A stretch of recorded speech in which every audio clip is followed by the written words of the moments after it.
Takto aktuálne vyzerá môj citronovník. O 4-5 mesiacov bude mať 2 roky. A jeho aktuálna výška je aj s kvetináčom približne 190 cm. Citronovník by som chcel, keď bude ešte vyšší, medzi 2 až 2,5 metrami, ho na vrchu už ukončiť, aby sa potom rozkonáril. Už je trošku rozkonárený, môže aj vedľajšie konáriky. Celé to bol vonku, ale bol aj napadnutý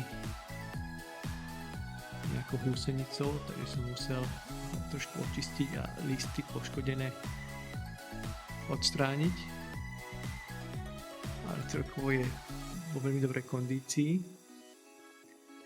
Doteraz bol v tomto menšom kvetináči, do ktorého som presadil už iný kvet, ktorý tiež extrémne rýchlo povyrástol, že bol v tomto súdku a z tohto súdka prešiel do tohto nového kvetináča, ktorý je oveľa väčší. Tak verím, že sa mu bude dariť. Už niekedy budú aj tie citróny.